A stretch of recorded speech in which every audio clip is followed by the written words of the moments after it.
Number 1. The hospital. A lot of neighborhoods have quote-unquote haunted houses in them. You know, they are those houses that for some reason are abandoned and boarded up. No one really seems to know why, and the children all decide that it is haunted. Older brothers make up weird stories about them in order to scare their siblings and friends. It's probably always just a bunch of bullcrap, but it becomes legend with the kids in the neighborhood. My neighborhood had something better. We had an old abandoned hospital. That's all I really knew about it. It had been abandoned for a long time. The kids all claimed it was a mental hospital, but I guess I really never verified that for sure. But we had a little town legend about it, at least amongst us kids. The story goes that this was a mental hospital, and when they closed down, the patients were released back into society. One of the patients, a man they simply called Lucky, not the cleverest nickname, but there you have it, considered the place to be his home, and returned to live in it years afterward. He supposedly lived in the basement and would try to kill anyone who ever entered his home. Anyhow, the kids would always dare each other to break in and spend time in the old hospital. No one would ever actually do it, though. The closest I ever got on a dare was climbing over the gate. Once I was on the other side, though, I am not too proud to admit that I chickened out and climbed back over. There was one kid in the neighborhood that did take the dare, though. So this story is not a first-hand account, but it's almost scarier to me not knowing what really happened. When I was a high school freshman, on Halloween, a bunch of us headed down to the hospital to go about the usual daring.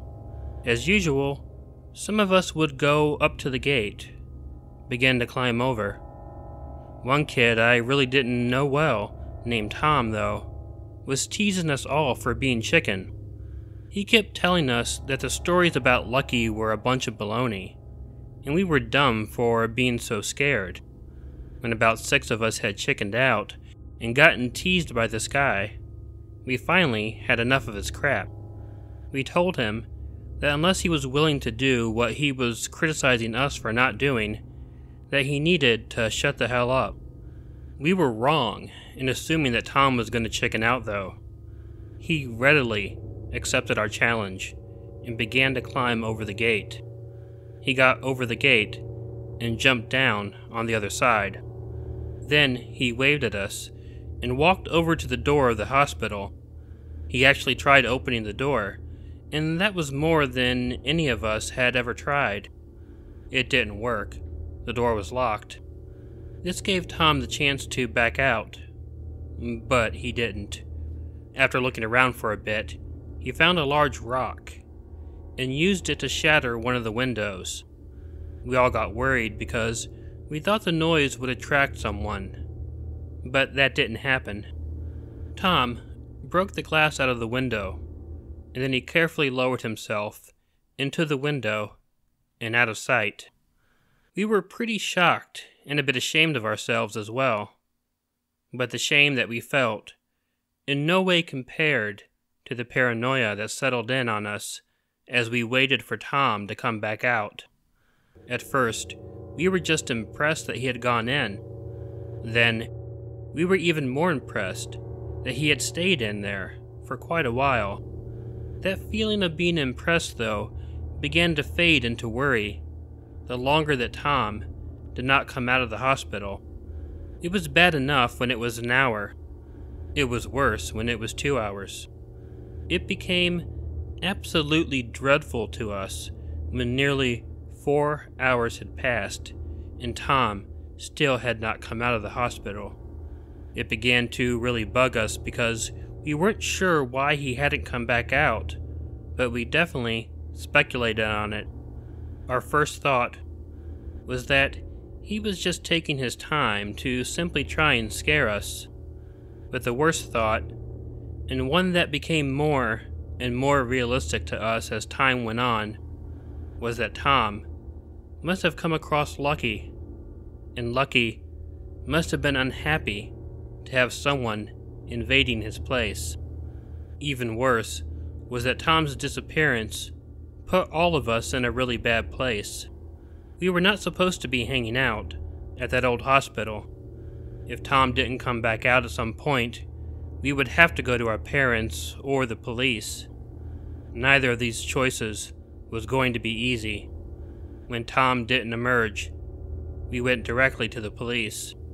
We probably should have went to our parents first, because when the cops called our parents out of the blue, the situation just got worse. I know I got chewed out in front of the cops and in front of all of the other parents as well. While the chewing out was bad, what happened when the cops went into the hospital to look for Tom was much worse. They searched the entire hospital, the basement, the rooms, the hallways, everything, and there was no trace of Tom or anybody else. The police figured he just exited the building somewhere else and left us waiting on the outside for him. Although Tom hadn't returned home, the police told his parents that he was probably just playing out his prank. But Tom didn't return home that night. Tom didn't return the next day. Tom didn't return the next week. Search parties looked for him in the town, but he wasn't there. The hospital was searched more than once, and nothing was found. No Tom, no Lucky. Posters with Tom's picture were put up in the post offices and in the stores, but he never showed up. This happened in the 1970s, and to this day, I have no idea what happened. Tom was never found.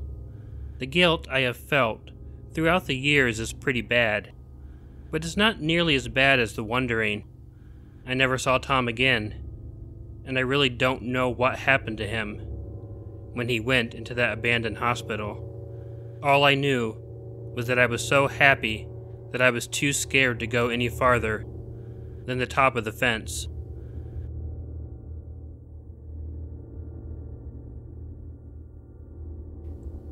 Number 2. The barn. I grew up living out in the country. My parents had a house that was set in a hollow and surrounded by tons of hills and forest. Even though I used to spend a lot of time exploring the hills, I was able to find new places each time. It was great. During the fall, when I was 12, I went out for a good adventure. It was brisk outside, so I made sure I had a jacket on. The leaves had already turned for the fall, and the countryside was absolutely beautiful. I got started pretty early in the afternoon, because it got dark really early, and the last thing I wanted was to get caught in the dark out in the woods. I had been hiking for a few hours through the forest when I began going downhill. At the bottom of the hill, there was a huge, treeless field. I had never seen it before, and I was really fascinated. But even more interesting was the huge barn that I saw sitting in the middle of the field. Finding barns out in the hills was not an unheard of experience. I often came across many old and abandoned buildings that had been buried in the trees and the bushes. This was different. This was enormous, easily the biggest barn that I had ever seen in my life. Very excited, I headed towards the barn. I noticed that the sun had descended a bit in the sky, and I cursed myself for not getting out of the house even earlier. As it was, it seemed that no matter how little time I spent exploring the barn, it would be dark by the time I got home. I figured it would be worth it though.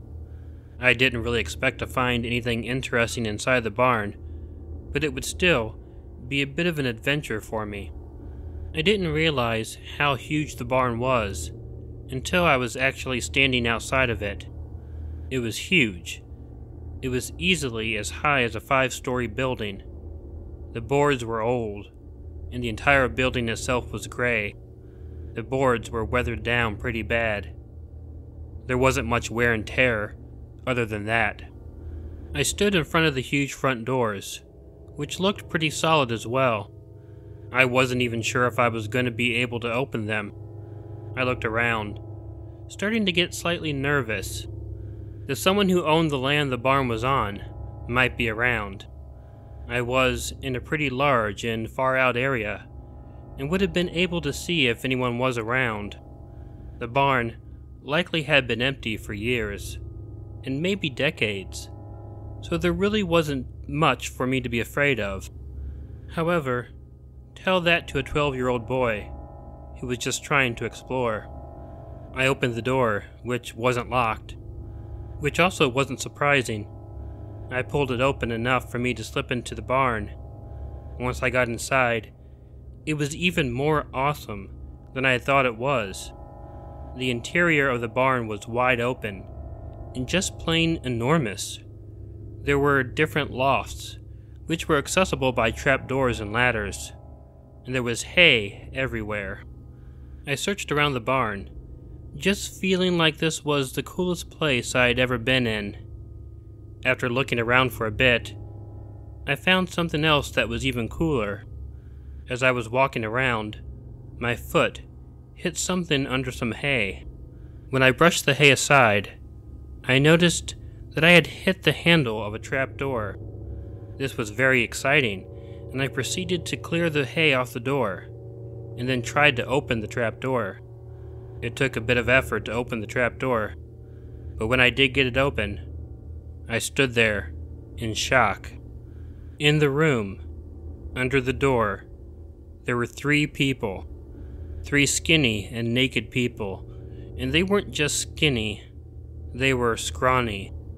And when they saw me, 2 of them started hissing at me. The third one looked at me, pure hate and anger reflected in his eyes. He screamed at me, "Close the motherfucking door!" I wasn't able to move, though. I was so utterly shocked that I didn't know what to do. I just stood there like an idiot, holding the trap door. The 2 people who had hissed at me sank deeper into the darkness of the hole. But the third, the angry one who had yelled at me, sneered. He then got over to the ladder and began ascending it at an alarming speed. I didn't even have time to close the damn door. I just freaked and took off for the entrance to the barn. Looking back as I was going out the door, the third person had actually gotten out of the room and closed the door, but he didn't go back in. He came running after me. My 12-year-old legs have never run faster before or since.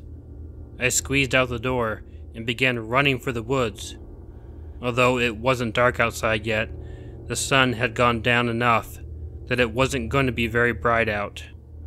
I looked back a couple times before I got to the trees and saw the guy coming at me before I made it back up the hill. But once I got back to the trees, I didn't waste time looking back. It got completely dark long before I got home. It was a nightmare walking through the forest in the dark, wondering if that person was still out there. Every sound I heard, every crunched leaf, every snapping of every twig, and I jumped. I felt like I was being watched and followed. It was a nightmare. When I got back to my house, I climbed over the barbed wire fence and into my yard. Once there, I booked it until I got in the door and then locked it. I told my parents what I had seen. They didn't really believe me. My mom told me I needed to stop making up stories. My dad told me that even if I had seen such a thing, I had no business going into that barn to begin with. Obviously, the people weren't being held there against their will. He said that a lot of weird stuff happened out in the woods, and it was best if I just forgot about it. But how could I forget about it? When I slept in my room at night, my eyes were always focused on my window. I always expected to look up and see that person, skinny as hell, looking in at me. I always felt like I was being watched, all the time. Don't ever go into an abandoned building.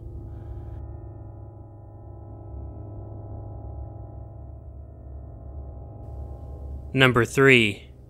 Animal shelter. There was an old, abandoned cat shelter outside of town that garnered quite a reputation concerning why it closed down. The prevailing story was that they allowed a stray cat in there. They had some sort of rare flesh-eating disease. They weren't able to screen for it, and therefore weren't able to detect it before putting the cat in with all of the other cats.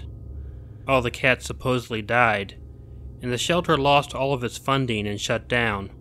Some people said that there were still tons of dead cat bodies in the building because they didn't clean it out before closing it down.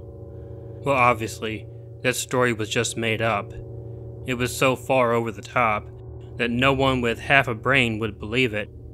But it did lend an air of mystery and foreboding about the abandoned building. I used to always be curious about what the shelter was like and wanted to go in and see. I knew it would probably just be boring, but I wouldn't know for sure until I checked it out. So one night, I finally got the nerve to break into the building. I had to wait until it was around midnight because I didn't want to worry about being seen by other people. It was creepy approaching the building, but I had a flashlight. I had to search around, but I found a broken window in the back of the building to climb into. I didn't really want to cause any damage to the building. Once I had gotten inside, I began looking around in the various rooms. Much like I had originally expected, the shelter was not as interesting in reality as it was in theory. There was a lot of old furniture, some shelves and such, but there were no bodies of dead cats lying around. There wasn't anything that indicated in any way why the place had closed down. It was just an old, broken down building. As I was exploring, I heard a noise coming from down the hallway. Looking down in that direction, it was coming from a room that was made to be a huge cat playroom. It had a big cat tree and was closed off by a screen. I was curious, thinking that maybe a cat or some other sort of animal was in there, and I wanted to check it out. I entered the area around the screened-in part and shone my flashlight all over the area. After not really seeing much of anything at first, I saw something move under the cat tree. I immediately shone my light on it, and it looked like a blanket with something moving under it. I moved closer to the screen, figuring I was safe because whatever I was looking at was way in the middle of the play area under the cat tree. But there was definitely something moving under that blanket or whatever it was. I kept looking at it, trying to figure out what it was. It was then that I noticed the blanket being pulled slightly to the side, and I saw a human's eyes peeking out at me. He looked right into the flashlight, and he probably wasn't able to make out much about me. But when he saw me, he pulled down the blanket and scowled at me. "Stay away from my kitties," the man screamed at me. "Leave my kitties alone." He got up and threw the blanket to the side. The man ran up to the screen, causing me to step back and trip in shock. I fell on my butt. The man pressed his face and body up against the screen. His lips pressed deeply into the mesh, and he repeated, "Leave my kitties alone." I could see him slobbering all over the screen, and he pressed against it. It was then that I noticed he was holding what looked to be like the dead body of an animal, I assumed a cat, in one hand, vigorously petting it with the other. It may have been something else, I really don't know. Maybe even a moldy stuffed animal. It was hard to tell, but I really didn't wait around to find out. He didn't seem like he was trying to break the screen down, but I really didn't want to take the chance that he was going to do that. I jumped up off my ass and took off running out the door. As I ran back to the window I had crawled into, I heard the man yelling at me, telling me to leave his kitties alone. It was freaky, I heard the man's voice behind me, even as I was crawling through the windows. After I got out, I could still hear him screaming and crying, but I just ran as far away from that place as I could. Although the experience was not a life-altering story, it was pretty creepy when it happened. The man was obviously disturbed, and that was the worst part of it. It was nice to know that the animal shelter was simply just an abandoned building. I figured the guy was just a homeless man who moved in, but he obviously let the place get to him.